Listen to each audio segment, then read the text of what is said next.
بسم اللہ الرحمن الرحیم. لیکچر نمبر 30 آج انشاءاللہ میں سورہ علق کو مکمل کروں گا. سورہ علق کی ابتدائی آیات کی ہم نے تفسیر پڑھ لی تھی, میں اس کا خلاصہ ریپیٹ کر دیتا ہوں. رسول اللہ صلی اللہ علیہ وسلم کو جبریل علیہ السلام نے کیا فرمایا؟ اقرأ بسم ربک الذی خلق, پڑھیں اپنے رب کے نام کے ساتھ جس نے انسان کو پیدا کیا. تو اللہ کی جو انسان کے ساتھ جو سب سے گہرا تعلق ہے وہ کیا ہے؟ اللہ خالق ہے, انسان مخلوق ہے. تو اس لیے اللہ نے اس صفت کو ہائی لائٹ کیا, کیونکہ اب انسانوں کی تعلیم کی بات چل رہی ہے نا, کہ انسان کو اللہ تعالیٰ باغ ہدایت دے رہے ہیں قرآن کے ذریعے, اور نبی صلی اللہ علیہ وسلم کو یہ اشکال ہو رہا ہے کہ میں کیسے لوگوں کو پڑھاؤں گا اور خود کیسے پڑھوں گا. تو اللہ فرما رہے ہیں کہ جس نے انسان کو پیدا کیا وہی آپ کو, اسی کا نام سے آپ پڑھنا شروع کریں تو آپ انشاءاللہ پڑھ لیں گے. اور پھر انسان کی دوسری صفت کیا ہے؟ اللہ کی دوسری صفت کیا ہے؟ خلق الانسان من علق اقرأ وربک الاکرم, تیرا رب بہت کریم ہے. الذی علم بالقلم, جس نے قلم سے انسان کو سکھایا. کیونکہ اب قرآن سے علم کی روشنی پوری دنیا میں پھیل رہی ہے, اور نبی صلی اللہ علیہ وسلم کو اپنے بارے میں یہ اشکال ہو رہا ہے کہ میں کیسے پڑھ سکتا ہوں, آگے پڑھانا تو دور کی بات. تو اس لیے بتایا جا رہا ہے کہ اللہ نے انسان کو قلم سے سکھایا نا, تو جو اللہ انسان کو قلم سے سکھا سکتا ہے وہ آپ کو کیوں نہیں سکھا سکتا بغیر قلم کے؟ تو آپ کو بغیر قلم کے اللہ پڑھائے گا بھی, اور آپ قلم کے بغیر پوری دنیا کے معلم بنیں گے بھی.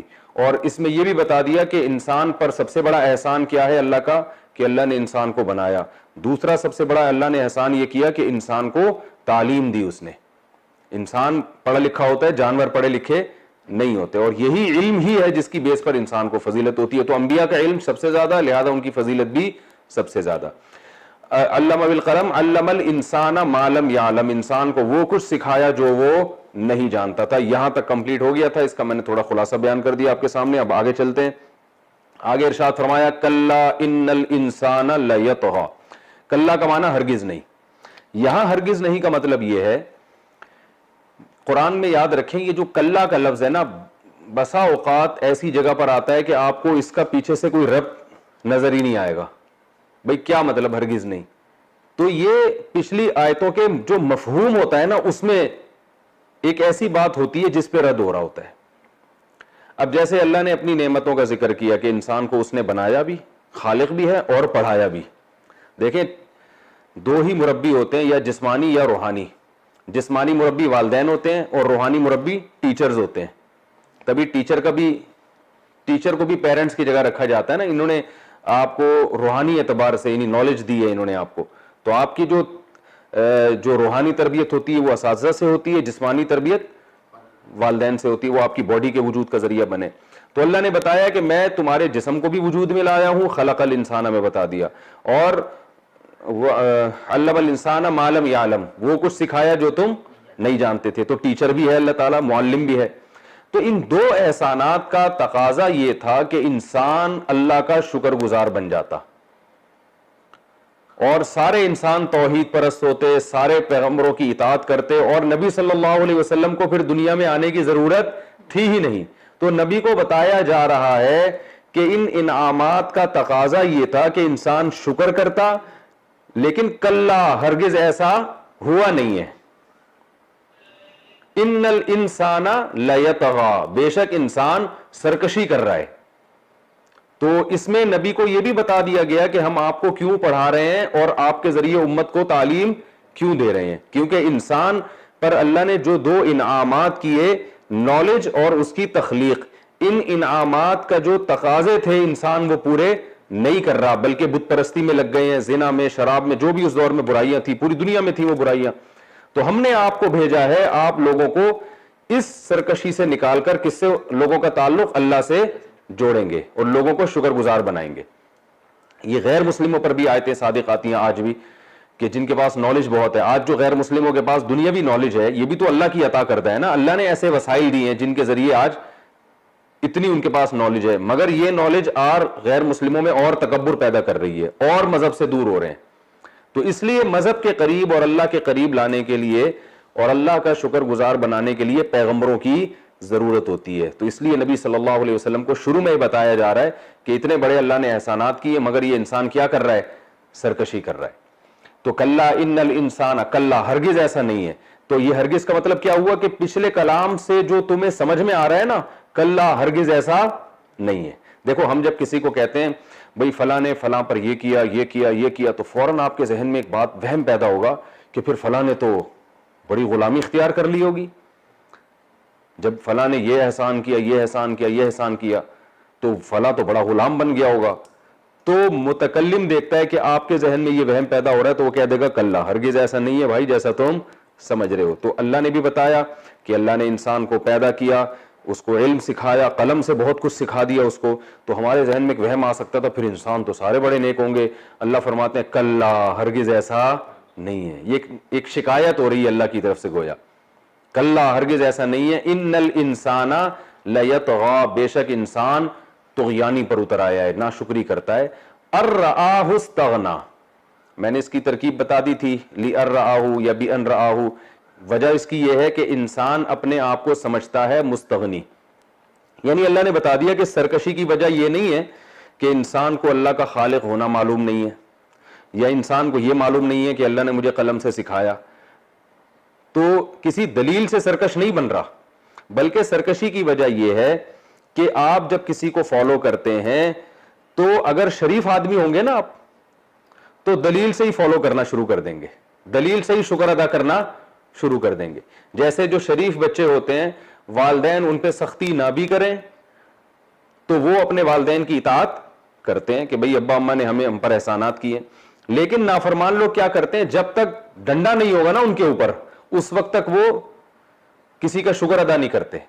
تو اللہ فرماتے ہیں انسان اپنے آپ کو مستغنی سمجھتا ہے، وہ سمجھتا ہے مجھے خدا کی ضرورت نہیں ہے، میں خود معاشرے میں سروائیو کر سکتا ہوں، میں خود کما سکتا ہوں، میں کھا سکتا ہوں، تو مجھے خدا کی ضرورت کیا ہے. اس وجہ سے وہ خدا کا نافرمان ہے. سمجھ میں آ رہی ہے بات؟ اس وجہ سے وہ کیا ہے، اللہ کا نافرمان ہے. تو یہ انسان سے ایک اور شکایت بھی ہے کہ اگر اپنے آپ کو تم اللہ کا محتاج سمجھتے نا تو پھر کوئی ناشکرا نہ ہوتا. تو دلائل کی دنیا میں تو اللہ نے ثابت کر دیا ہے کہ میرے احسانات ہیں، لیکن دلائل کافی نہیں ہوتے. تم دلائل سے تو سمجھدار لوگ متاثر ہوتے ہیں نا. تو انسان کو سے اللہ شکایت کر رہے ہیں کہ انسان اللہ کے دلائل تو سب معلوم ہے، اس کے احسانات معلوم ہے، لیکن وہ اپنے آپ کو کیا سمجھتا ہے، مستغنی. وہ سمجھتا ہے مجھے اللہ کی ضرورت ہی نہیں ہے. تو یہی اس کا بہت بڑا فالٹ ہے. اگر اللہ نے ابھی دنیا میں ایسے چھوڑا ہوا ہے تو اس کا یہ مطلب نہیں ہے کہ اللہ ہمیشہ چھوڑ دے گا اور اللہ کو تم پر قدرت ہی نہیں ہے. تو احساس دلایا جا رہا ہے انسان کو کہ تم مستغنی نہیں ہو، تم اللہ کے محتاج ہو. ارآہ استغنا ان الی ربک الرجعی، یہ استغنا کی جو وجہ تھی نا، جو غلط فہمی تھی، اس غلط فہمی کو دور کیا جا رہا ہے. اللہ سے بے پرواہ کیوں سمجھتا ہے، وہ کہتا ہے یار میں شراب پیتا ہوں کچھ بھی نہیں ہوتا، اللہ تو کچھ نہیں کرتا، میں زنا کر لوں تو کچھ بھی نہیں ہوتا، کوئی سزا نہیں ملتی. اس کا مطلب اللہ نے بس پیدا کر کے چھوڑ دیا ہے اور اللہ کی فرما برداری کرو، اس کا شکر ادا کرو یا ناشکری کرو، اخپلت رہو. اللہ کو گویا کوئی کنٹرول ہے نہیں. اگر ہوتا تو اللہ عذاب دیتا نا. نافرمان ترقی کر رہے ہیں اور نیک لوگ زمین میں دھس رہے ہیں، الٹا جا رہے ہیں. تو اس کا اللہ نے جواب دیا ان الی ربک الرجعی، اے انسان تجھے لوٹ کر جانا ہے اپنے رب کی طرف. تو اصل میں دنیا میں نہیں پکڑ رہا میں، اور تو یہ سمجھ رہا ہے مر کے مٹی ہو کے ختم ہو جاتے ہیں، ایسا نہیں ہے. ایک وقت آئے گا تو نے اپنے رب کی طرف لوٹ کر جانا ہے، وہاں پکڑوں گا میں. تو اپنے آپ کو مستغنی مت سمجھ، پکڑا جائے گا ایک دن، سب کچھ ہوگا. تو اللہ نے چھوڑ نہیں دیا تمہیں. فرمایا ان الی ربک الرجعی ارأیت الذی ینہی عبدا اذا صلی. اب اللہ نے انسان کو بتایا نا کہ سرکش ہے، تو سرکشی کی ایک اعلیٰ مثال کہ بجائے اس کے کہ خود اللہ کے دین پر چلتا، اللہ کی عبادت کرتا، سرکشی میں اتنا آگے نکل جاتا ہے کہ جو اللہ کی طرف بلا رہا ہے اور جو خود عبادت کر رہا ہے اسے بھی روکتا ہے. تبھی آپ دیکھیں نا جو ایتھیسٹ یا لبرل لوگ ہیں وہ خود بھی عبادت نہیں کرتے اور جو کر رہے ہوتے ہیں ان کو بیوقوف سمجھ رہے ہوتے ہیں کہ یار یہ ملا لوگ پتہ نہیں کیا تراویح پڑھ رہے ہیں، یہ ملا لوگ صبح صبح سحری میں کھا کے بھوکے رہتے ہیں، تھوڑا لائف کو انجوائے کرو، پتہ نہیں کن چکروں میں ڈال دیا ہے. ہمارے ایک دوست تھے کیا ہیں ابھی بھی، تو وہ جو تھے نا وہ انہوں نے داڑھی رکھ لی 16-17 سال کی عمر میں بھی اس وقت اتنی عمر تھی میری. تو ایک ریلیٹیو نے بلا کے ان کو میرے سامنے ڈانٹ لگائی، یار تمہاری ابھی لائف کو، اچھا میرے بارے میں یہ کہا یہ تو چلو مولوی بن رہا ہے، داڑھی رکھ لے، اس کا کیا ہے. آپ تو ابھی وہ ڈپلوما کر رہے تھے کمپیوٹر میں، پہلے پیٹرو مین میں ڈپلوما ہوا کرتا تھا، یاد ہوگا آپ کو. تو وہ ڈپلوما کر رہے تھے, انہوں نے کہا یار ابھی تمہاری تو چلو یہ تو ملا بن رہا ہے, تمہیں تو ابھی لائف کو انجوائے کرنے کا ٹائم ہے, بڑھاپے میں رکھ لینا, ابھی کیوں رکھ رہے ہو. تو یہ طغیانی کی کیا ہے انتہا, کہ اللہ کو کا کوئی حصہ ہی نہیں ہے آپ کی زندگی میں. تو اللہ فرماتے ہیں اگلی آیت میں ارأیت الذی ینہا, بھلا آپ اس شخص کے بارے میں بتاؤ ہمیں, یعنی وہ کتنا برا آدمی ہے وہ, ینہا جو روکتا ہے, عبدن ایک بندے کو, اذا صلی جب وہ نماز پڑھتا ہے. اس کا سب سے پہلا مصداق تو رسول اللہ صلی اللہ علیہ وسلم میں, جب یہ آیتیں پہلی آیتیں نازل ہوئی تو نبی صلی اللہ علیہ وسلم نے نماز پڑھنا شروع کی, اللہ نے آپ کو نماز کا طریقہ بتایا. تو اس پر ابو لہب, ابو جہل اور یہ سارے مشرکین مکہ جو ہے نا نبی صلی اللہ علیہ وسلم کو روکا کرتے تھے.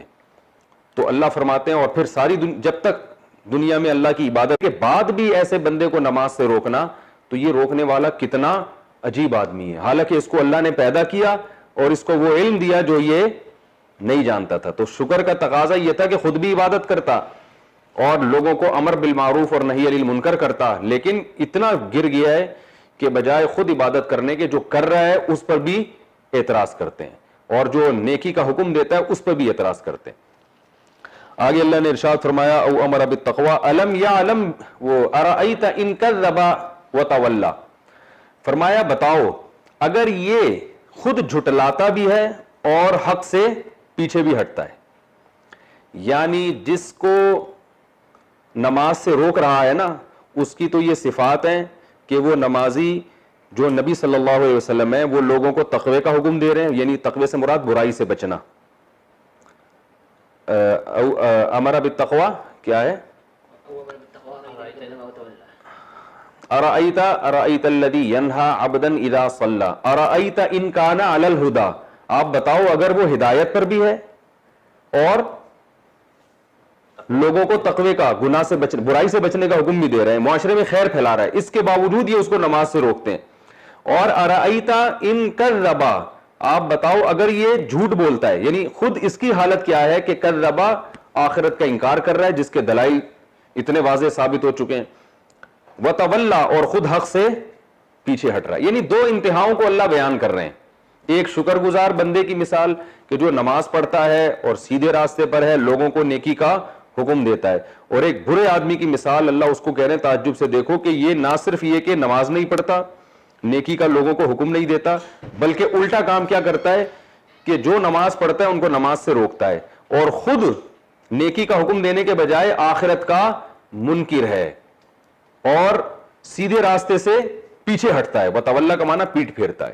تو یہ دو انتہائی اللہ نے قرآن میں بیان کی. میں نے شروع میں بتایا تھا آپ لوگوں کو کہ قرآن کی عادت یہ ہے کہ قرآن جب اچھے لوگوں کو بیان کرتا ہے نا تو جو اچھائی میں سب سے اعلیٰ مقام تک پہنچے ان کو بیان کرتا ہے, اور جب قرآن برے لوگوں کو بیان کرتا ہے تو برائی میں سب سے اعلیٰ مقام تک پہنچے ہوئے ان کو بیان کرتا ہے, درمیان کے طبقے کو قرآن بیان نہیں کرتا. اس لیے کہ معیار ہمارے پاس ایک آ گیا کہ اچھے یہ ہوتے ہیں برے یہ ہوتے ہیں. اب جو جس طرف جتنے زیادہ ہوں گے ان میں اچھا پن اتنا زیادہ ہوگا اور برا پن اتنا زیادہ ہوگا. تو اکثر جو ہے نا ہم اپنے آپ کو جب قرآن میں دیکھ رہے ہوتے ہیں تو ہم لوگ کا کہیں تذکرہ ہوتا ہی نہیں قرآن میں. تو ایک ہی آیت ہے جس میں ایک تابعی ہے مشہور, وہ کہتے ہیں کہ میں نے جب قرآن میں اچھے لوگوں کی صفات دیکھی تو مجھے وہاں بھی میں نظر نہیں آیا. وہ ان کی تو صفات ہی آتی ہیں, تہجد پڑھتے ہیں اور روتے ہیں پوری رات ایسے ایسے اور اتنا مال خرچ کرتے ہیں. اور جب برے لوگوں کی میں نے دیکھی تو وہ تو سارے ایسے جو نیکی نہ کرتے ہیں نہ کرنے دیتے ہیں, ٹھیک ہے نا, یتیموں کا مال کھاتے ہیں. تو انہوں نے کہا ہم اتنے اچھے نہیں لیکن اتنے برے بھی نہیں ہیں. تو انہوں نے فرمایا کہ پھر وہ جو سورہ توبہ کی ایک آیت ہے نا, وآخرون اعترفوا بذنوبہم خلطوا عملا صالحا وآخر سیئا, قرآن نے کہا کہ کچھ لوگ ایسے بھی ہیں جنہوں نے اچھائیوں اور برائیوں کو مرج کیا ہوا ہے لیکن ایمان ہے ان کا. تو وہ کیا ہے, وآخرون اعترفوا بذنوبہم خلطوا عملا صالحا وآخر سیئا عسى الله ان يكفر ان يتوب علیہم, اللہ سے امید ہے کہ اللہ ان کو توبہ کی توفیق دے دے گا. تو مسلمان کے بارے میں امید رہتی ہے کہ انسان کا بچہ ایک نہ ایک موڑ پہ آ کے انشاءاللہ بن جائے گا. تو اگر اپنے گناہوں کا اعتراف ہو, تو انہوں نے کہا مجھے اپنے آپ میں نظر آیا کہ یہ اللہ نے میری حالت بیان کی ہے, ٹھیک ہے نا. تو قرآن دو انتہاؤں کو بیان کرتا ہے, ناشکرے لوگ تو ناشکروں کی انتہا اور شکر گزاروں کی بات ہوگی تو شکر گزاروں کی انتہا. تو اس لیے ضروری نہیں ہے کہ سارے کافروں میں یہ ساری برائیاں بھی ہوں, بعض کافر ہوتے ہیں مگر وہ لوگوں کو دین سے روکتے نہیں ہیں. تو اللہ نے فرمایا کہ ارأیت ان کان علی الہدی او امر بالتقوی ارأیت ان کذب وتولی, بھلا بتاؤ اگر یہ خود اتنا بڑا مجرم ہے کہ انکار بھی کر رہا ہے اور پیٹھ بھی پھیر رہا ہے. الم یعلم بان اللہ یرا, کیا یہ نہیں جانتا کہ اللہ اسے دیکھ رہا ہے. تو یہ وحی نازل ہو رہی ہے نبی صلی اللہ علیہ وسلم پر. اچھا یہ بات خوب سمجھ لیں کہ جب نبی پر پہلی وحی نازل ہوئی ہے تو اقرا بسم ربک الذی کی جو پہلی آیت ہے نا, علم الانسان ما لم یعلم, یہاں تک نازل ہوئی ہے. اس کے بعد پھر سورہ مدثر اور سورہ مزمل نازل ہوئی ہے.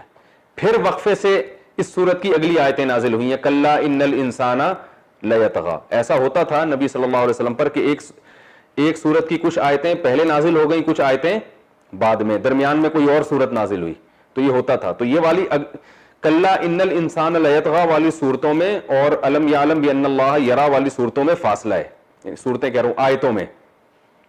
تو نبی صلی اللہ علیہ وسلم پھر خود صحابہ کو بتایا کرتے تھے کہ یہ والی آیتیں فلاں صورت کے آخر میں رکھ دو یا درمیان میں رکھ دو. وہ خود نبی صلی اللہ علیہ وسلم نے اللہ کے حکم سے اس کو متعین کیا ہے. اب اس میں حکمت کیا تھی؟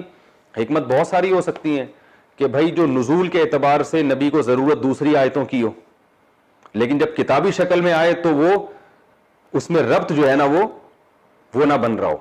اب جیسے سورہ مدثر جو بعد میں نازل ہوئی ہے یا ایھا المدثر, وہ الم یعلم بان اللہ یرا کے بعد ہو جاتی یا ایھا المدثر, بالکل ہی سورت کا سارا سیٹ اپ ہی چینج ہو جاتا, ٹھیک ہے نا, بالکل ایک کوئی ربط ہی نہیں بنتا آپس میں.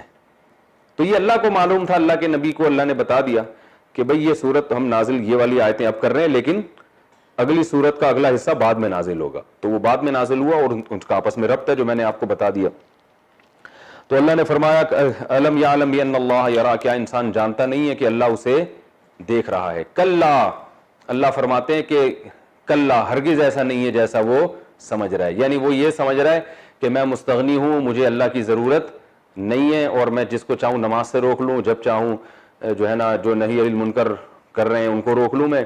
اور اس سے یہ لگ رہا ہے کہ یہ سمجھتا ہے کہ بس کچھ بھی ہونے والا, تبھی تو یہ حرکتیں کر رہا ہے. تو اللہ فرماتے ہیں اس کا جو خیال ہے نا کہ میں مستغنی ہوں اور کوئی پوچھنے والا نہیں ہے, کلا ہرگز ایسا نہیں ہے, ہم پوچھنے والے بھی اور ایسا پوچھیں گے. لئن لم ینتہی, یہ انسان اگر باز نہیں آیا, لنسفعا بالناصیہ, اس کو پیشانی کے بالوں سے ہم پکڑیں گے آخرت میں. ناصیۃ کاذبۃ خاطئہ, یہ پیشانی جھوٹی بھی ہے اور ناصیۃ کاذبہ, ناصیۃ کاذبۃ خاطئہ, اور خطا کار بھی ہے. تو پیشانی سے مراد پورا انسان ہے. یہ ایسے ہی ہے جیسے ہم کسی کا ہاتھ پکڑ کے کہتے ہیں نا کہ اس کے ہاتھوں, جن ہاتھوں سے اس نے گناہ کیے تو میں وہ ہاتھ نہیں چھوڑوں گا, تو ان ہاتھوں کو میں پکڑوں گا. تو یہ کنایہ ہوتا ہے پورے جسم کو پکڑنے سے, تو نسبت اس کی طرف اس لیے کی جاتی ہے شناعت بیان کرنے کے لیے کہ اس نے ان ہاتھوں سے گناہ کیا ہے. ہاں, سر کی قسم کھا لیتے ہیں نا, تو مراد پورا انسان ہوتا ہے. تو اللہ فرماتی ہے اس کی پیشانی کو ہم پکڑیں گے کیونکہ یہ پیشانی جھوٹی بھی ہے اور گناہگار بھی ہے. تو ایسے کیسے ہو سکتا ہے یہ انسان مستغنی ہو, ہم اس کو ایسے ہی چھوڑ دیں. لئن لم ينتهي لنسفعا بالناصیہ ناصیۃ کاذبۃ خاطئہ فلیدع نادیہ, اسے چاہیے کہ یہ بلائے اپنی فوج کو, اپنی مجلس کو. کیونکہ جو نافرمان لوگ ہیں نا اکثر ان کی کچھ بیٹھک ہوتی ہے جہاں سارے بیٹھ کے ایک دوسرے کو اللہ کے خلاف, اور جیسے آپ دیکھیں نا لبرل لوگ جب بھی اکٹھے بیٹھیں گے مولویوں کے خلاف شروع ہو جائیں گے, ایسا ہی ہوتا ہے نا, ان کی سیٹنگ ہوتی ہے. جو آج کل ایتھیزم آپ نے جو پھیل رہا ہے اور ایتھیسٹ ہیں, انہوں نے اپنے چینل بنائے ہوئے ہیں, اپنے گروپ بنائے ہوئے ہیں, اس پہ صبح و شام یہ اللہ کے وجود کا انکار کرتے رہتے ہیں. تو یہ کام اکیلے نہیں ہوتا, ایسے لوگوں کی گیدرنگ ہوتی ہے, چاہے وہ یوٹیوب پہ ہو, فیس بک پہ ہو, کہیں بھی ہو, کوئی نہ کوئی گیدرنگ ہوتی ہے اور یہ ایک دوسرے کو سپورٹ کر رہے ہوتے ہیں. تو اللہ نے فرمایا کہ فلیدع نادیہ, اسے چاہیے کہ بلائے اپنی اس گیدرنگ کو, اپنی اس مجلس کو. آج میں پکڑ رہا ہوں نا, تو یہ ہوگا تو قیامت کے دن, لیکن ایسے دکھایا جا رہا ہے جیسے ابھی حال میں ہو رہا ہے. فلیدعو, اسے چاہیے کہ بلائے اپنی مجلس. تو یعنی کیا مطلب, قیامت کے دن یہ کہا جائے گا کہ تجھے چاہیے کہ اب بلا تو اپنی مجلس. تو سمجھتا تھا نا مجھے کوئی پوچھنے والا نہیں ہے. فلیدع نادیہ سندع الزبانیہ, اگر بالفرض تو اپنی فوج کو بلا بھی لے گا نا تو ہمارے پاس بھی ایک فوج ہے, وہ کیا ہے, جہنم کے داروغہ. اگر بالفرض قیامت کے دن ایسا ہوا کہ وہ دوست ایک دوسرے کو بچانے کی کوشش میں لگ بھی گئے نا جہنم میں جانے سے, تو اللہ فرماتے ہیں ہمارے پاس جو جماعت ہے وہ کیا ہے, فرشتوں کی جماعت ہے. اور ایک ایک جہنم کے ایک ایک جو ہے نا, جو بھی جہنمی جہاں ڈالے جائیں گے, تو ایک ایک طبقے میں کم سے کم 19 داروغہ اللہ نے رکھے ہیں جہنم میں. جیسے سورہ مدثر میں آتا ہے نا علیہا تسعۃ عشر، تو اللہ فرماتے ہیں ہمارے پاس بھی فوج ہے جو پکڑ کے گھسیٹے گی اور جہنم کی آگ میں داخل کرے گی، اللہ ہم سب کو محفوظ رکھے۔ فَلْيَدْعُ نَادِيَهُ سَنَدْعُ الزَّبَانِيَةَ كَلَّا لَا تُطِعْهُ وَاسْجُدْ وَاقْتَرِب۔ اللہ فرماتے ہیں ہرگز نہیں۔ کیا مطلب؟ یہ انسان اپنے آپ کو مستغنی سمجھتا ہے اور یہ سمجھتا ہے کہ میرے پاس ایک میری مجلس میری حفاظت کر لے گی۔ کلا، اللہ فرماتے ہیں ہرگز ایسا نہیں ہے۔ لا تطیعہ، اے نبی آپ نے ان کی اطاعت نہیں کرنی۔ واسجد، اور آپ نے سجدہ کرنا ہے۔ وقترب، اور اللہ کا قرب حاصل کرنا ہے۔ یہ تو آپ کو نماز سے روکیں گے لیکن آپ نے سجدہ کرنا ہے۔ حکیم الامہ نے اس کا مفہوم یہ بیان کیا یہاں سجدے سے مراد نماز ہے، کیونکہ پیچھے نماز سے روکنے کا حکم ہے نا، تو اس کی مناسبت سے اللہ نے فرمایا کلا، ہرگز ایسا نہیں کرنا۔ کیا مطلب؟ یہ تو آپ کو نماز سے روکیں گے اور دھمکیاں بھی دیں گے، تو ایسا نہ ہو کہ آپ ان کی باتوں میں آ کے، کیونکہ نبی صلی اللہ علیہ وسلم بالکل ایک نیا دین لے کر آ رہے تھے ان کے حساب سے، اور وہ بت پرستی کے عادی تھے، تو وہ تو پوری کوشش کریں گے۔ تو آپ کو فرمایا کہ لا تطیعہ، آپ نے ان کی اطاعت نہیں کرنی۔ واسجد، اور نماز بھی پڑھنی ہے۔ وقترب، اور اللہ کا قرب بھی حاصل کرنا ہے۔ تو بالکل ابتدائی آیات ہیں، اس سے جو ہے نا بہت سارے علمی نکات ہمیں اس صورت میں پتہ چلتے ہیں۔ سب سے پہلے ہاں یہ سجدہ کر لینا بھائی، پہلے بھی پچھلے ایپیسوڈ میں بھی دوبارہ بھی، تو 2 سجدے ہو گئے۔ تو جو علمی نکات ہیں، سب سے پہلی بات یہ کہ سب سے پہلا جو لفظ نازل ہوا ہے قرآن میں اقرا، پڑھیں، اس سے علم کی فضیلت پتہ چلتی ہے کہ اسلام کی تو بنیادی کہاں سے شروع ہوتی ہے؟ پڑھنے سے، علم سے۔ تو جو جس کے پاس علم نہیں ہے اللہ کی نظر میں وہ کیا ہے؟ فارغ ہے۔ دوسرا، مسلمان کو اگر علم حاصل کرنے میں مشکل ہو رہی ہے، کیونکہ علم کے لیے استعداد کا ہونا ضروری ہے۔ بہت سے ہم نے طلبہ دیکھیں جن کو آپ سمجھاؤ سمجھ میں نہیں آتا، کھوپڑی میں بات بیٹھتی نہیں ہے۔ تو اس سے بھی پتہ چلا کہ اللہ کا نام لے کے علم حاصل کرنے سے علم کا حصول آسان ہو جاتا ہے۔ تبھی نبی کو بتایا جا رہا ہے اقرا بسم ربک الذی خلق، وہ کہہ رہے ما انا بقاری، لیکن بتایا جا رہا ہے کہ اپنے رب کے نام کے ساتھ پڑھیں جس نے انسان کو پیدا کیا۔ تو یہ بھی پڑھنا چاہیے۔ ہمارے علماء نے ایک دعا بھی بتائی ہے کہ جب کوئی علمی کام کرنے کے لیے بیٹھو تو تاکہ اللہ کی طرف سے جو ہے وہ یعنی اللہ کی طرف سے کچھ مدد ملے اور دل میں مضمون آنا شروع ہو، تو وہ کیا دعا ہے بھائی؟ ہاں، سبحانک لا علم لنا الا ما علمتنا انک انت العلیم الحکیم۔ اے اللہ تو ہر عیب سے پاک ہے، ہمارے پاس کوئی علم نہیں ہے سوائے اس علم کے جو تو ہمیں سکھا دے، اور تو جاننے والا اور حکمت والا۔ اس کے علاوہ بھی بہت ساری دعائیں آئی ہیں، کوئی بھی پڑھ سکتے ہیں۔ تو ایک تو علمی نقطے کی بات یہ پتہ چلی کہ علم کی فضیلت، دوسری کہ اللہ کا نام لینے سے علم۔ ہمارے ہاں مدارس میں یہ اصول ہے کہ جب بھی ہم نئی کتاب شروع کرتے ہیں تو ہمارے اساتذہ پہلے یہ دعا کرواتے ہیں ربی یسر ولا تعسر وتممہ بالخیر، اللہ اس کو ہمارے لیے آسان کر دے اور اس کو مشکل نہ بنا اور اس کو مکمل فرما دے خیر کے ساتھ۔ تو اللہ سے مدد مانگنی چاہیے تاکہ وہ علم ہمارے لیے آسان ہو جائے۔ تو یہ دوسرے علمی نقطے کی بات ہو گئی۔ تیسری بات یہ پتہ چلی کہ انسان جو اللہ کی نافرمانی کرتا ہے اس کی اصل وجہ یہ نہیں ہے کہ اس کے پاس دلائل نہیں ہے، اصل وجہ یہ ہے کہ آخرت پر یقین نہیں ہے۔ تو اس یقین کو پیدا کرنے کی ضرورت ہے۔ سمجھ میں آ رہی ہے نا بات؟ حضرت حکیم الامہ فرمایا کرتے تھے کہ فکر آخرت جو ہے نا عصائے موسوی ہے۔ فکر آخرت ایسی چیز ہے جیسے موسیٰ علیہ السلام کی لاٹھی، جو جتنے مرضی ہر کام موسیٰ علیہ السلام اپنی لاٹھی سے لے رہے تھے نا بھائی۔ جب پیچھے فرعون آ گیا، آگے دریا ہے، کیسے؟ تو اللہ نے کہا لاٹھی مارو، دریا راستے بن جائیں گے۔ جادوگروں نے ہزاروں سانپ دکھائے تو موسیٰ علیہ السلام پریشان، کیا ہوگا؟ اللہ میاں نے فرمایا کہ لاٹھی پھینکو تو وہ اژدھا بن کے سب کو کھانے لگی۔ تو جس مشکل میں وہاں پانی نہیں مل رہا، بنی اسرائیل پیاس سے مر رہے ہیں، تو اللہ نے فرمایا کہ فضرب بعصاک الحجر، لاٹھی پتھر پہ مارو 12 چشمے پھوٹ پڑیں گے۔ تو ہر کام موسیٰ علیہ السلام کا کس سے ہو رہا ہے؟ جہاں پھنس رہے ہیں، پریشان ہو رہے ہیں، لاٹھی۔ تو فرمایا کرتے تھے کہ آخرت کی فکر جس میں پیدا ہو گئی نا، یہ استحضار کہ میں مروں گا اور آخرت میں حساب، مروں گا آخرت میں حساب، تو یہ ایک ایسی چیز ہے جیسے موسیٰ علیہ السلام کی لاٹھی، یہ آپ کے سارے کام ٹھیک کر دے گی، ہر فیلڈ میں آپ سیدھے انسان کے بچے بن جاؤ گے۔ ورنہ اگر آخرت کی فکر نہیں ہے تو علم بھی فائدہ نہیں دیتا، بلکہ وہ علم الٹا انسان کو گمراہی کی طرف لے کے جاتا ہے۔ آج دیکھو گمراہی، ہدایت اگر علماء پھیلا رہے ہیں تو گمراہی بھی کون پھیلا رہا ہے؟ یہ جو اتنے نئے نئے فرقے بن رہے ہیں یہ تو پڑھے لکھے لوگ ہی کر رہے ہیں نا۔ یہ تو اس لیے آخرت کی فکر کی اہمیت کا بھی پتہ چلتا ہے. اللہ نے فرمایا ان الانسان لیطغی ان رآہ استغنی, وہ اپنے آپ کو مستغنی سمجھتا ہے, اس لیے ایسا ہو رہا ہے. تو جب آخرت کی کا خوف ہوگا بھائی, اور یہ خوف پیدا ہوتا ہے مراقبہ کرنے سے. روزانہ بیٹھ کے کچھ دیر سوچا جائے کہ بھائی یہ پھٹے پہ میں ابھی لیٹنے والا ہوں, مجھے غسل دیا جائے گا, جنازے کی چارپائی میں بندے اٹھا کے لے جا رہے ہوں گے اور پھر گڑھے میں ڈال کے مٹی ڈال کے واپس آ رہے ہوں گے. تو یہ سب کے ساتھ ہونا ہے. تو یہ جب دماغ میں رہے گا نا تو دنیا کی محبت کم ہوگی. تو یہ کتنے بات ہو گئی؟ 3 پوائنٹ ہو گئے, ٹھیک ہے نا. چوتھا پوائنٹ پتہ چلتا ہے نماز کی اہمیت, کہ جو پہلی صورت نازل ہوئی ہے کمپلیٹ, اس میں سب سے زیادہ نبی صلی اللہ علیہ وسلم کی صفت کو جو ہائی لائٹ کیا گیا وہ نماز پڑھنا, اور کافر کی جو برائی بیان کی گئی وہ نماز سے روکنا. تو پتہ یہ چلا کہ اللہ کو ماننے والے اور اللہ کو نہ ماننے والوں میں سب سے بڑا فرق کیا ہے؟ نماز کا. جو مذہبی لوگ ہوتے ہیں وہ نمازی آپ کو نظر آئیں گے, جو مذہب کو نہیں مانتے ان کو سب سے زیادہ چڑ کس سے ہوتی ہے؟ نماز سے. اگر کیا یار آفس ٹائم ہے نماز کے لیے چلے گئے آپ, کہتے ہیں نا یار یہ کیا مسئلہ ہے ابھی کوئی, تو ان کو سب سے زیادہ نفرت کس سے ہے؟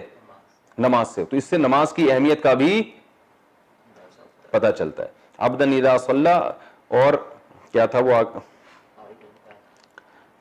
ارأیت الذی ینہی عبدا اذا صلی ارأیت ان کان علی الہدی او امر بالتقوی ارأیت ان. ہاں دوسری بات یہ کہ جو بھی اللہ کے قریب جائے گا نا نماز کے ذریعے, اس میں لوگوں کی خیر خواہی کا جذبہ بھی پیدا ہونا چاہیے. جیسے اللہ نے فرمایا کہ وہ سیدھے راستے پر بھی ہیں اور لوگوں میں نیکی کا حکم بھی دے رہے ہیں. تو جو نمازی لوگوں کو نیکی کا حکم نہیں دیتا, معاشرے میں خیر پھیلانے کی کوشش نہیں کرتا, اس کی نماز میں یقیناً نظریاتی لحاظ سے یا عملی لحاظ سے فالٹ ہے. تو دوسری بات یہ, جو نماز سے روکتے ہیں وہ معاشرے میں خیر نہیں پھیلاتے, بلکہ وہ کیا کرتے ہیں کہ جب حق بات سنتے ہیں تو اور پیٹ پھیرتے ہیں, منہ موڑتے ہیں وہ. تو یہ جو لبرلز ہیں نا جو آپ کو نظر آتے ہیں حق پرست ہیں, یہ صرف ظاہر لحاظ سے حق پرست ہوتے ہیں, حقیقت میں یہ حق پرست نہیں ہوتے. آپ دیکھ لو دنیا میں جو بھی مذہب سے دور قوتیں ہیں وہ ان کے دلائل دوسروں کے لیے حق کا معیار کچھ اور ہوتا ہے اور اپنے لیے حق کا معیار کچھ اور ہوتا ہے. ہم ان کو سمجھ رہے ہوتے ہیں حق پرست, لیکن وہ اپنے لیے دیکھو نا اقوام متحدہ کی کیسی خلاف ورزی کر رہے ہوتے ہیں بڑے بڑے ممالک. تو دوسرے ملکوں کے لیے اصول کچھ اور, اپنے لیے اصول کچھ اور. تو اللہ نے قرآن میں بتایا. تو یہ کچھ یعنی کچھ علمی نکات کی باتیں تھیں جو میں نے بیان کی. کتنا ٹائم رہ گیا بھائی؟ 10 منٹ. تو ہم اگلی صورت انشاءاللہ شروع کرتے ہیں. اللہ تعالیٰ سے دعا ہے اللہ تعالیٰ اس صورت میں ہم نے جو کچھ پڑھا سنا اللہ اس پر عمل کرنے کی توفیق عطا فرمائے. اگلی صورت ہے سورہ قدر. پہلے ہم اس کو گرامر کے لحاظ سے حل کرتے ہیں. انا انزلناہ, انا اصل میں کیا تھا؟ انا نا, بے شک ہم. تو وہ شارٹ میں لکھا جاتا ہے انا. انزلنا, یہ 30واں پارا تو میں وائٹ بورڈ پہ لے کے چلوں گا. اس کے بعد جو ہمارے پارے ہوں گے نا اس میں وائٹ بورڈ مارکیٹ سے شارٹ ہو جائے گا, کیونکہ وہ اتنے الفاظ بار بار وہی آ رہے ہوں گے گرامر کے کہ پھر وائٹ بورڈ کی ضرورت آپ کو نہیں رہے گی. پھر میں کیمرے کے سامنے بیٹھ کے بس درس دوں گا, موٹی موٹی اس میں جو گرامر کی کوئی نئی بات آ گئی وہ بتاؤں گا, باقی پھر فوراً درس ریکارڈ ہوگا ہمارا, ٹھیک ہے نا. اس سے ہماری اسپیڈ بھی بڑھ جائے گی, اور جن لوگوں نے یہ پورا ہمارے لیکچر سنے ہوں گے ان کو انشاءاللہ بھرپور طریقے سے سمجھ میں آ رہا ہوگا وہ. اور جو نئے شریک ہونا چاہیں گے وہ وہاں سے شریک ہو بھی سکتے ہیں, ان کو جو حصہ گرامر کا سمجھ میں نہ آئے تو نہ آئے, تفسیر بہرحال ان کی سمجھ میں آ جائے گی. تو یہ ایسا نہیں ہے کہ پورے قرآن ہم اسی طرح وائٹ بورڈ کا سہارا لیں گے, ایسا نہیں ہے. 30ویں پارے میں ہم وائٹ بورڈ کا سہارا لیں گے. اس کے بعد اب دیکھو نا انزلنا اکرمنا کی طرح ہے, تو میں بار بار لکھ کے بتانے کا کیا فائدہ ہے. تو یہ 30ویں پارے میں تو لکھ کے بار بار بتاتا رہوں گا. اس کے بعد جب ہم باقی قرآن پڑھیں گے تو اسے زبان سے کہوں گا. جیسے ہم تبارک الذی پڑھیں گے تو میں کہوں گا بھی تبارکا یہ تفاعلا تزاربا کی طرح ہے, ٹھیک ہے نا. تزاربا یا تزاربو تزارب اس طرح کہہ کے آگے چلا جاؤں گا. اب یہ نہیں کہ وائٹ بورڈ پہ یہ ایسے تو قیامت امام مہدی آ جائیں گے ہمارا درس ختم نہیں ہوگا, اور ضرورت بھی نہیں ہے نا. جو درمیانے درجے کی بھی سمجھ رکھنے والے لوگ ہیں ان کو اتنی مہارت انشاءاللہ ہو جائے گی کہ اس تکرار کی ہمیں ضرورت نہیں رہے گی. انا انزلناہ, بے شک ہم نے, انزلنا اکرمنا, اکرما اکرام کیا اس نے, ہے نا. اکرما اکرما اکرمو اکرمت اکرمتا اکرمنا اکرمتا اکرمتم اکرمتم اکرمتی اکرمتم اکرمتن اکرمتو اکرمنا. انزلناہ, بے شک ہم نے نازل کیا ہو اسے. فی کا معنی لیلہ کا معنی رات. القدر قدر کی رات. قدر اصل میں کہتے ہیں اندازے کو. قدر کا لفظی معنی کیا ہے؟ اندازہ. تقدیر پہلے سے اللہ نے اندازہ کر دیا ہے نا, ٹھیک ہے نا. انا خلقنا کل شیء بقدر, وہ قرآن میں آتا ہے نا, ہم نے ہر چیز کو قدر کے ساتھ, ایک اندازے کے ساتھ پیدا کیا ہے, یعنی ایک مینجمنٹ کے ساتھ پیدا کیا. ایسے دپل میں نہیں ہو رہا جو کچھ ہو رہا ہے قیامت میں, ایک اس کے پیچھے ایک پورا سسٹم ہے. تو قدر اندازہ ہم نے نازل کیا اس قرآن کو لیلۃ القدر میں. اس کو اردو یہ نہیں کہ اندازے کی رات میں, وہ عجیب سا ترجمہ, اس کو یہی رہنے دیں, قدر کی رات میں, ٹھیک ہے نا. تو یہ لیلۃ القدر کو لیلۃ القدر سے کہتے ہیں کہ اس میں اللہ تعالیٰ پورے سال کے فیصلے کرتے ہیں. تو شب برات میں نہیں ہوتے فیصلے, 15 شعبان کو نہیں ہوتے, وہ لیلۃ القدر جو رمضان میں ابھی گزری ہے پرسوں ترسوں, یا کسی بھی تاخرات میں امکان ہو سکتا ہے. بھائی ہاں 29ویں بھی ہو سکتی ہے, لیکن زیادہ امکان 27ویں کا ہوتا ہے نا. تو انا انزلناہ, بے شک ہم نے نازل کیا اس قرآن کو, فی لیلۃ القدر, کس میں؟ لیلۃ القدر میں. وما ادراکا, واو کا معنی اور ما کا معنی ایو شیئن. ایو شیئن کا معنی کون سی چیز, یہ پہلے آ چکا ہے نا, یہ لفظ پہلے آ چکا ہے. ادرا, یہ لفظ بہت آئے گا قرآن میں. وما ادرا, ادرا کا ادرا اصل میں تھا اد رایا, اکرما کی طرح. کس کی طرح؟ تو آخر میں یا آ رہا ہے, حروف گڑبڑی, ادرا بن گیا. اکرما کی طرح, اس کا معنی ہوتا ہے بتانا. اردو میں استعمال ہوتا ہے درایت تو ہے, لیکن وہ اردو میں استعمال گاڑی اردو ہے, درایت. ادرا اردو میں استعمال ہوتا ہے. ادراک الگ چیز ہو جاتی ہے, وہ ادرکا ہے, ادراک, ادرک کھانا. اچھا, وما ادرا, اس کا معنی ہوتا ہے بتانا, ٹھیک ہے نا. بس آپ یوں سمجھ لو, اس کا معنی کیا ہے؟ بتانا. اچھا اوپر لکھ دیتا ہوں میں.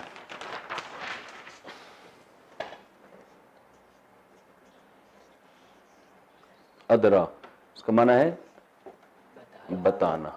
ادرا کا معنی آپ کو. وما ادرا کا, کس چیز نے بتایا آپ کو. ما لیلۃ القدر, ما کا معنی کیا, بلکہ ایو شیئن, کون سی چیز, کون سی. ما ادراک لیلۃ القدر, کس چیز نے بتایا آپ کو ما لیلۃ القدر, کون سی چیز ہے لیلۃ القدر, ٹھیک ہے. وما ادراکا, میں پوری آیت لکھ دیتا ہوں. وما ادراکا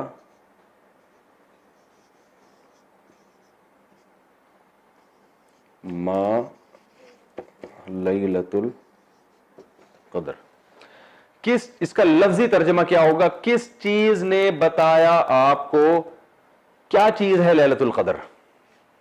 یہ لفظی ترجمہ ہے, لیکن اس کا بامحاورہ ترجمہ ہوتا ہے آپ کو کیا پتا کہ لیلۃ القدر کیا ہے. کیونکہ جب کسی چیز نے بتایا ہی نہیں ہے تو آپ کو پتا نہیں ہے, ٹھیک ہے نا. یہ ما ادراکا کا لفظ جب بھی آئے گا نا, تو اس کا معنی کیا کرنا ہے؟ یہ کس نے کہا تمہیں کیا معلوم؟ آپ نے صحیح کہا, بالکل. تمہیں کیا معلوم,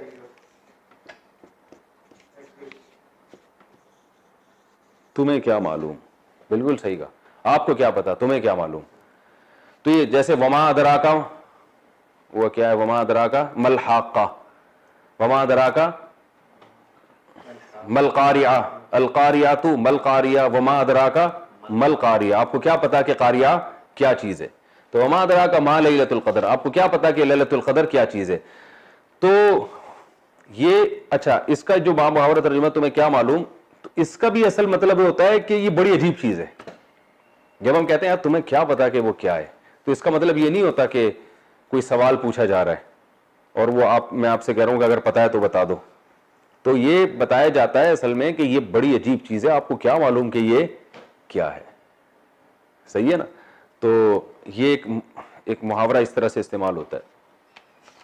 وما ادراک ما لیلۃ القدر, آپ کو کیا معلوم کہ لیلۃ القدر کیا چیز ہے, یعنی بہت ہی بڑی چیز ہے, آپ کو کیا معلوم, کیونکہ بہت بڑی چیزوں کا انسان کو معلوم نہیں ہوتا. ہم کہہ رہے ہوتے ہیں نا, ابے تجھے کیا پتا کہ یار یہ کرونا کیا ہے, کہہ رہے ہوتے ہیں نا, اللہ نہ کرے جب ہوگا تو پتہ چلے گا. تو یہاں مطلب یہ نہیں ہوتا کہ کوئی سوال کیا جا رہا ہے, مطلب اس کی عظمت بیان کی جا رہی ہوتی ہے, بھائی بہت بڑی چیز ہے. تو یہ اسی طرح یاد رکھ لیں. اب میں ہر جگہ یہ نہیں کہ وما کا معنی یہ, ادرا کا معنی یہ, جب بھی آئے گا ما ادرا کا ما ہاذا, تو مطلب یہی ہے کہ تمہیں کیا پتا کہ یہ کیا ہے, مطلب یہ کہ بہت بڑی چیز ہے یہ. وما ادرا کا ما لیلۃ القدر, تمہیں کیا پتا کہ لیلۃ القدر کیا ہے. لیلۃ القدر خیر, لیلۃ القدر بہتر ہے, من کا معنی سے, الفی شہر, الف کہتے ہیں ہزار کو, شہر کا معنی مہینہ, شہر کسے کہتے ہیں, منتھ, مہینہ. اردو میں استعمال ہوتا ہے نا شہر رمضان, وہ آ رہا ہوتا ہے نا شہر رمضان, آتا ہے کہ نہیں آتا ہے, شان رمضان ہے, پتہ نہیں شہر, بہر شہر کسے کہتے ہیں, شہر رمضان میں, شہر کہتے ہیں مہینے کو. تو لیلۃ القدر, قدر کی رات, خیر بہتر ہے, من الفی شہر 1000 مہینوں سے. الف کسے کہتے ہیں, ہزار. اردو میں استعمال ہوتا ہے الف کا لفظ, مجدد الف ثانی, الف ثانی کا مطلب دوسری ہزارویں میں جو آئے تھے, دوسری ہزارویں کے مجدد, یعنی 1000 سال گزرنے کے بعد دوسری ہزارویں میں. تو لیلۃ القدر خیر من الف شہر, تنزل الملائکۃ, تنزل یہ کیا ہے, اصل میں تھا تتکلف, یہ تکلفا ماضی, یتکلف مضارع.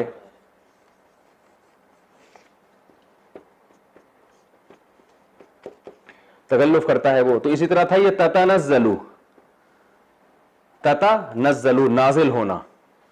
تو ایک تا کو ان شارٹ حذف کر دیا مختصر کرنے کے لیے کہ بہت تا ہو گئے ہیں, تتنزل نا, تو عرب بعض دفعہ ایسے کرتے ہیں, 2-3 تا آ رہے ہیں تو کہہ رہے ہیں ایک کو غائب کر دو. تو تنزل نازل ہوتے ہیں, اردو میں استعمال ہوتا ہے نا نزول. الملائکۃ, ملک کہتے ہیں عربی میں فرشتے کو, ملک کیا کہتے ہیں, ایک ہوتا ہے ملک, ملک بادشاہ کو کہتے ہیں, اور ایک ہوتا ہے ملک, ملک فرشتہ, اور ملائکہ فرشتے جمع. یہ تنزل الملائکۃ, نازل ہوتے ہیں فرشتے, فیہا اس رات میں. اچھا, تنزل الملائکۃ والروح, اور روح نازل ہوتی ہے. روح سے مراد ہے جبریل علیہ السلام, وہ کیوں مراد ہے تفسیر میں بتاؤں گا میں. تنزل الملائکۃ والروح فیہا, اس رات میں, بِإِذْنِ ربہم, بِإِذْنِ ربہم, اپنے رب کے اذن کے ساتھ. میں ترجمہ مکمل کر لوں جلدی سے. فرشتے نازل ہوتے ہیں اور روح نازل ہوتی ہے, یعنی جبریل نازل ہوتے ہیں, بِإِذْنِ ربہم, اپنے رب کے اذن کے ساتھ, یعنی حکم کے ساتھ. اذن کا معنی حکم. تنزل الملائکۃ فیہا بِإِذْنِ ربہم من کل امر, من کل امر, ہر قسم کے امر کے ساتھ. امر کا معنی حکم, فیصلہ یا حکم. امر ہے نا, کہتے ہیں یہ فلاں کا امر ہے, فیصلہ, ہر قسم کے فیصلے کے ساتھ. فرشتے نازل ہوتے ہیں, جبریل نازل ہوتے ہیں اپنے رب کے حکم کے ساتھ, ہر قسم کے فیصلے کے ساتھ. من کا معنی یہاں پر کیا ہے, ہر قسم کے فیصلے سے نازل ہوتے ہیں, مراد اس سے ساتھ ہی ہے. بِإِذْنِ رَبِّهِم مِّن كُلِّ أَمْرٍ سلام, سلامتی ہے. یہاں سبجیکٹ محذوف ہے, ہی سلام. ہی کیا تھا, محذوف ہے. محذوف کا معنی وہ غائب ہے, لیکن یہاں اصل میں سلام, یہ آگے قوما ہے اس میں, سلام, سلامتی ہے. کیا مطلب, یہ سلامتی ہے, تو ہی محذوف. جیسے پوچھتے ہو نا یہ کیا ہے, میں کہتا ہوں قلم, تو مطلب کیا, یہ قلم ہے, تو یہ قلم پورا, یہ اور ہے کا لفظ محذوف ہے نا, تو ایسے کلام میں شارٹ میں چیزیں حذف ہوتی ہیں. ہے ہی حتی, یہ ہی نہیں آ رہا اس کا مبتدا مؤخر, تو یہ محذوف نہیں ہے بھائی, خام خام میں پوری تقریر. سلام ہیا سلامتی ہے یہ, انتہا کے لیے آتا ہے. حتی مطلع الفجر, مطلع کہتے ہیں طلوع کا وقت. مطلع طلوع کی جگہ کو بھی کہتے ہیں اور طلوع کے وقت کو بھی. جیسے مطلع ہے نا بھائی, وہ مطلع ہے, طلوع سے نکلا ہے, طلوع کا وقت. مطلع الفجر, فجر, فجر وہ ٹائم جو سحری کا ٹائم ختم ہوتا ہے تو اس کو فجر کا ٹائم. یہ رات سلام, یہ سلامتی ہے حتی,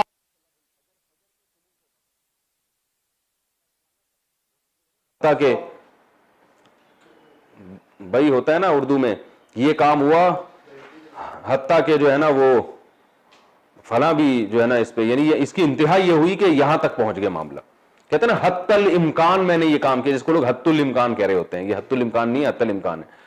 حتی الامکان میں نے یہ کام کیا, یعنی امکان کی انتہا تک میں نے یہ کام کیا. تو حتی کا معنی تک. تو یہ رات سلامتی ہے فجر کے وقت تک. ہو گیا بھائی, کتنا ٹائم ہو گیا؟ چلیں ٹھیک ہے, پھر اگلے ایپیسوڈ میں انشاءاللہ اس کی تفسیر.